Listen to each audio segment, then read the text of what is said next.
abagalwa abalungi tukomyewo nate mu programu ddala ekituufu kyeki mu lukubira tooki mu mpapula z'amawulire n'ebintu ebirala byonna era biguddewo mu ggwanga. Tukyalinga era bwe twabadde ndi n'omukulu Sento Edward okuva mu Pakistan. Kwenzisa Kwezi Robinson munnamawulire wammwe era nange nkyagera sijja kubyogereyo kwezi ajja kutandika okunde ate buzibu linako bunene aka tujja kutandikirawo. Amawulire gano gafulumidde mu Daily Monitor eyafulumye olunaku lwajjo ng'ennaku z'omwezi 2. Daily Monitor ku peegi ey'omusanvu, peegi ya 7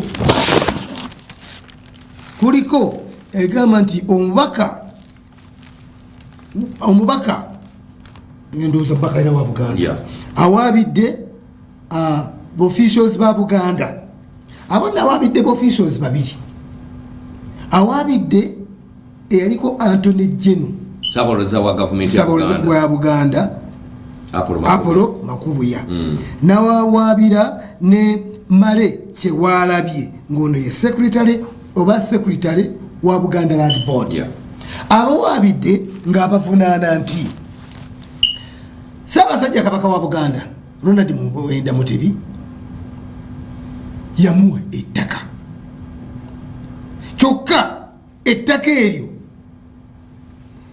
omukulu Apollo Makubuya ate n'ayita eri n'akola n'alitwala n'alisalira n'ekyapa. Kakati awe twagala okuba sokolete ndowooza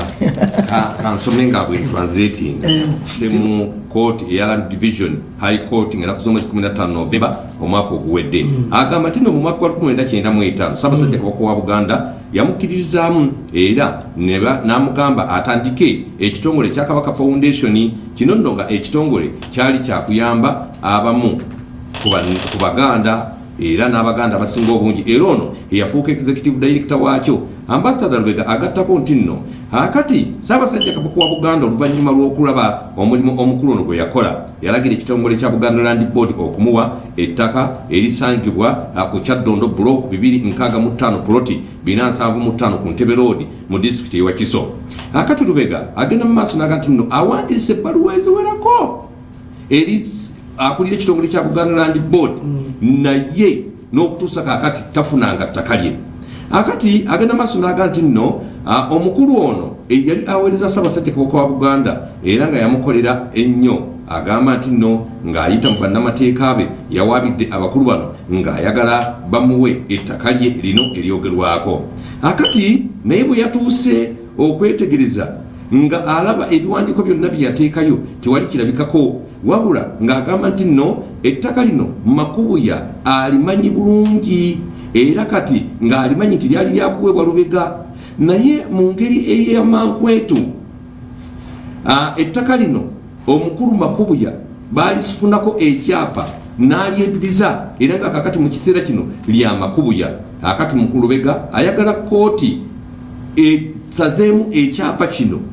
ettaka lye limuddire. Ssaabasajja Kabaka lyamuwa.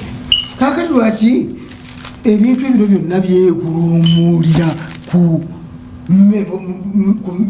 omanyi tuzze twogera nnyo ku bulyake obuli mu bakungu ba Ssaabasajja Kabaka wa Buganda Emmengo. Abamu ne batuuka n'okuleetera Ssaabasajja ebizibu kubanga mu constitution y'eggwanga Kabaka yamanyikiddwa yekka.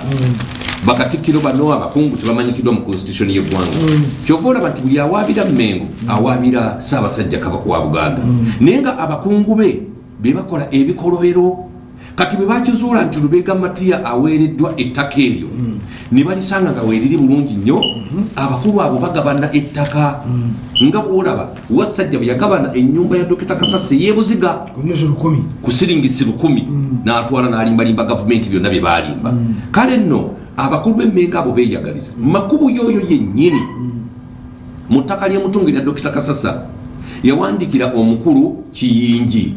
ng'amwebuuzaako ku ttaka ly'emutungo okumanya abakulu abo era nga Matiya bw'agambye nti Makubuya ebiwandiiko baabiguza yagenda okwekanga ng'ettaka lye bamuwadde abakulu balisazizeeko ekyapa. Nina ebbaluwa wano gye naleese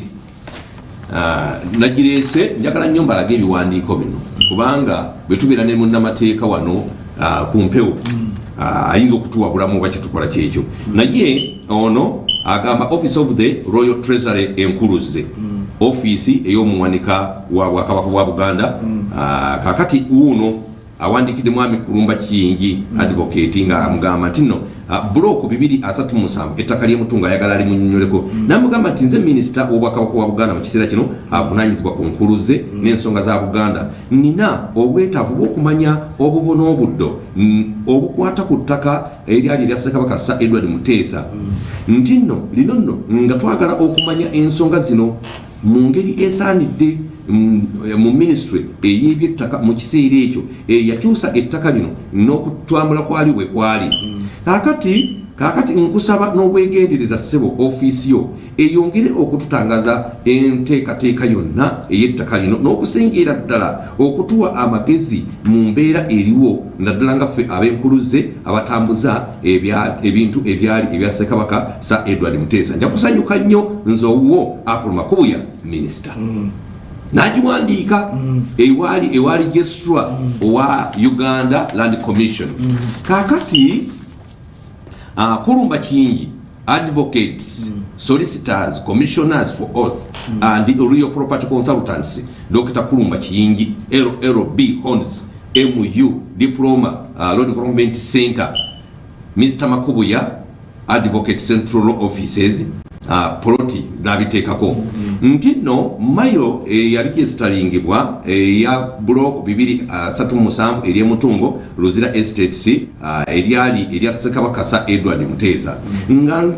njuliza ebbaluwa gy'owandiika nga naku z'omwezi 15 August omwaka 2022 muwasabira okumanya ensonga zonna ezikwata ku ttaka eryo eryali ya Ssekabaka Sir Edward Muteesa n'engeri gye lyakyusaamu emikono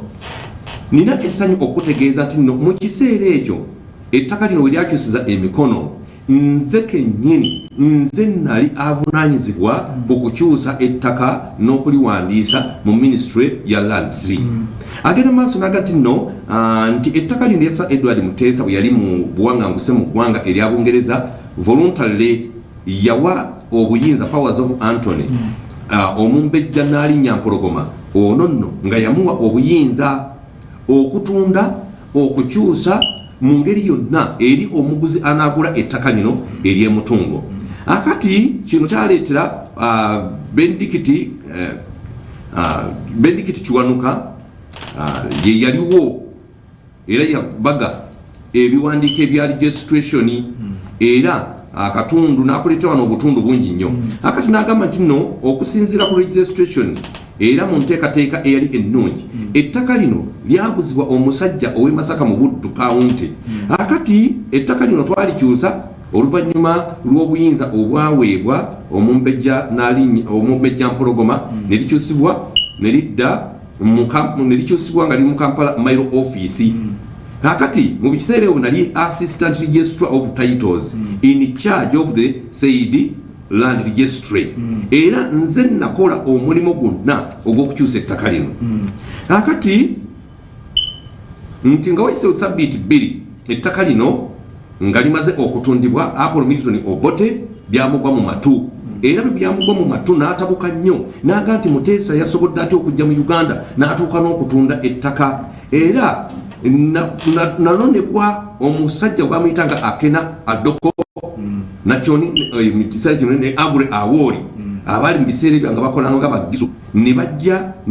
nga omuganda baga nti nno gwe wakoze transfer na buli kimu kyonna okusobozesa Muteesa okutunda ettaka lye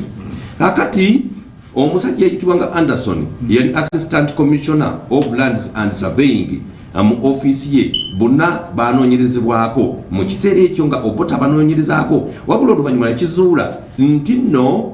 omumbejja Mpologoma yajja n'aweebwa obuyinza n'atunda ettaka lya Muteesa kubanga Obote yali alowooza nti Muteesa yayingira mu Uganda era bamukkiriza batya okuyingira mu Uganda n'atuuka n'okutunda ettaka kaakati omukulu Kiyingi yali registrar n'agamba nti no ettaka lino lyaguzibwa omusajja zaali acres 60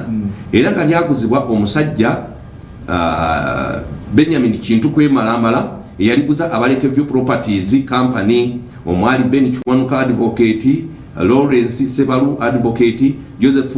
Bolimu Kiwanuka businessman of Uganda Government Semanda n'abalala n'olw'ensonga eyo nkutegeeza nti ettaka lino lyakyusibwa mu mateeka era omukulu Dr. Bule Kasasa yaligula okuva mu Bankrate Bank